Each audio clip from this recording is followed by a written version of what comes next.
রাতে দিনে মিলে কতবার? 100টা যুবক ছেলেকে বলেন, বাবা 24 ঘন্টার ভিতরে তোর কলিজার ভিতরে হারাম নারীর চাহিদা হইছে কয়বার, আর আল্লাহর কথা মনে পড়ছে কয়বার? তাহলে জাতি টিকবে কিভাবে? দেশ টিকবে কিভাবে? সমাজ টিকবে কিভাবে? কোনো কিছুতেই আমাদের দেশের কোনো কিছুতেই নিয়ন্ত্রণ নাই। কোন রাস্তা বছরের মাথায় এলোমেলো হয়ে যায়, কোনো জায়গায় কোনো শৃঙ্খলা গুছানো যায় না। সোজা করলেই মনে হয় যেন সিরিয়াল লাইন করাইলে পিছনের জনরে লাইন সিরিয়াল করিলে সামনের জন বেকা হয়ে যায়। কেন এমন? কেন এমন কেন বাপ? আমরা সবাই নিজের মতো করে বেড়ে উঠতেছি। গুনাহ আমাদের প্রিয় হয়ে গেছে, গুনাহ আমাদের জীবনের সঙ্গী হয়ে গেছে। নারী, ছবি, নাটক, সিনেমা, টেলিভিশন, নর্তকী। আজকে আমরা বেশিরভাগ মানুষ, এই আমার কথা আমি শেষ করতে চাচ্ছি, আজকে আমাদের বেশিরভাগ মানুষ আমরা আমাদের জীবনটাকে দুইটা ভাগ করে নিছি।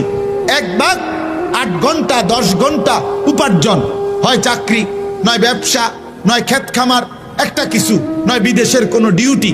এই 8-10 ঘন্টা কর্ম করে, আর বাকি যতক্ষণ ঘুম না যায় বাকি টাইম বিনোদন, হয় গান, নয় নাটক, নয় সিনেমা, নয় টেলিভিশন, নয় বন্ধুদের সাথে আড্ডা, নয়তো চটপটি খাইতেছে, নয়তো মহিলা বাজারে ঘুরতেছে, বিনোদন। তাহলে এক বেলা কর্ম, আরেক বেলা বিনোদন। তো আল্লাহ কই, রাসূল কই, আখিরাত কই, কবর কই, পরকালের ভাবনা কই? মা জানে না গত 24 ঘন্টায় তার ছেলেটা কি করছে।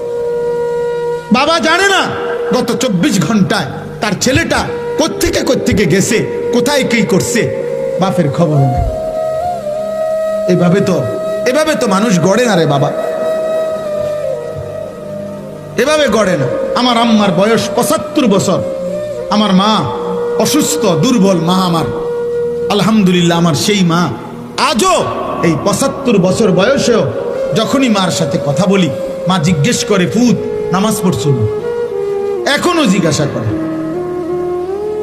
এখনো জিজ্ঞেস করে। আমার পড়ালেখার পুরা জীবন আমার মনে আছে। আমার বাবা, আমার মা, আমার বড় ভাই আমার দিকে পুরাপুরি নজর রাখছে। আমি একবারের চুল 3 বার কাটাইছে, শুধু সামান্য 19-20 হয়েছে। আমার জীবনে কোনোদিন একটা এমব্রয়ডারি পাঞ্জাবি পরতে দেয় নাই। আমার জীবনে কোনোদিন একটা রঙিন টুপি আমি জীবনে কোনোদিন পরি নাই।